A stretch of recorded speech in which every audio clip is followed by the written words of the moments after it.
তো এই যে আমার হাতে প্লাস্টিক রোপটা দেখা যাচ্ছে, এই রোপটার কিন্তু মানে প্রচন্ড কাজ, দেখলে ভিডিওটা দেখলে বুঝতে পারবে। তো আসসালামু আলাইকুম পাবলিক, সব কেমন আছে? আশা করি ভালো আছে, সুস্থ আছে। আমি বাগানে কিছু ঘাস পরিষ্কার করার কাজ আছে, তো এটা দিয়ে সেই ঘাসগুলো পরিষ্কার হবে। ভিডিওটা দেখতে থাকো। তো যাই হোক, কন্টিনিউ করো। ওকে, এই মুখটাকে খুলে এই যে তারটা দেখা যাচ্ছে, এটা প্লাস্টিক, হার্ড প্লাস্টিক একবারে।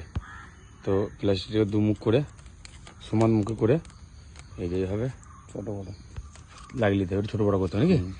ছোটো বড়ো করে এই যে এইভাবে গুটি নিতে হবে, সুন্দর করে গুটি নিয়ে এই যতটা লাগালে কতক্ষণ চলবে? তো ঘন্টা দেড়েক। অনেক ঘাস কাটা হবে, তাই তো? এইভাবে গুটি নেওয়ার পরে এই যে ফুটো করে এই যে এখানে ফিট হয়ে যাচ্ছে, দেখে ফিট করতে হবে, কারণ এই দুটো মাল দুদিকে বের করতে হবে আর কি। এই প্লাস্টিকটা এই একটা বেরিয়ে যাচ্ছে এদিকে, একটা এদিকে, মানে পুরো অপোজিট সাইড, এক সাইড একই দিকে না, দুদিকে লাগিয়ে দেওয়ার পরে লাগাও ভরে এটা। তো এটা ভরে দেওয়ার পরে এই যে দুদিকে একটু ছোটো বড়ো করে বের করে রেখে দেওয়া হলো। এই যে গ্যাপ আছে এদিকে দেখা যাচ্ছে, এই গ্যাপ দিয়েছে। এরপর এই যে ক্যাপটা লাগানো হচ্ছে, ক্যাপটা লাগিয়ে ধরে ট্রিপে দেওয়া কাজ, ক্লিপ টাইপের, বাস হয়ে গিয়েছে। এবার রেডি মেশিন, ভালো করে টেনে টাইট করে নেওয়া হলো। এবার লাগাবে কাঁধে, এই যে এইখানে হোল্ড করার জন্য, তাই মেশিনে থাকার জন্য, তাই তো? আচ্ছা, এই যে স্টার্ট হয়ে গেল। স্টার্ট হয়ে যাওয়ার পরে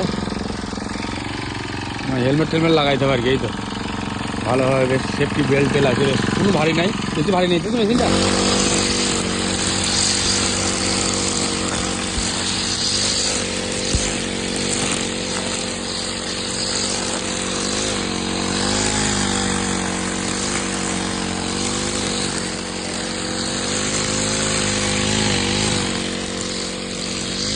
এইগুলো সব পরিষ্কার করা হয়েছে। এগুলো সব ছিল ওইরকম নোংরা, মানে ওইরকম ঘাস, ওটা লাগানো ঘাস, ওটা তো কাটবে না, ওটা কাটা হয়নি। বাকি বন বাজারি যা গাছগুলো ছিল, গাছা যেগুলো বনগুলোকে কাটা হয়েছে। যে বন দেখছে এই বনগুলোকে সব কিন্তু মেশিনে করেই কাটা হবে। ঘন্টাখানে কাজ করলে যদি করা হয় এমনই তাড়াতাড়ি হবে যে এই বনটাকে পুরোটাই ক্লিয়ার করলে হবে। সামনে যতটা দেখা যাচ্ছে এগুলো সব ক্লিয়ার হয়ে যাবে 1 ঘন্টার ভেতরে।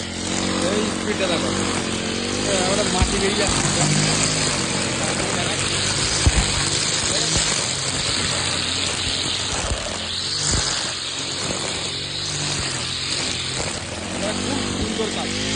যখন এগুলো কমে যাবে আর কাটতে চাবে না, কম কাটবে, তখন একটু ধরে টেনে বের করলে কাজ। যখন টেনে বের করো তখন এটাকে একটু প্রেস করতে হবে, হালকা টিপে টেনে বের করতে হবে। যেভাবে বের করছে বাস, আবার রেডি, আবার কাটার জন্য রেডি। তো এই অবস্থা, কম খরচে লাভ বেশি, হ্যাঁ, খুবই তাড়াতাড়ি হবে, খুবই সুন্দর। নতুন কিছুই নয়, তবু আমি ভিডিওটা বানাইলাম। এর কায়দা হতে থাকে কেরালাতে এরকমই, ঘাস তো বেশি কেরালায়, সেই কারণে এই মেশিন দিয়ে এখানে কাজ করাই। তো নতুন কিছুই নয়, আরও আগে হয়তো কেউ ভিডিও করেছে বা দেখে থাকতে পারো তোমরা, তবু আমি একবার বানালাম। ভালো লাগলে বলবে, ভালো না লাগলে সেটাও বলবে, অসুবিধা নেই। তো যাই হোক, টাটা, বাই বাই।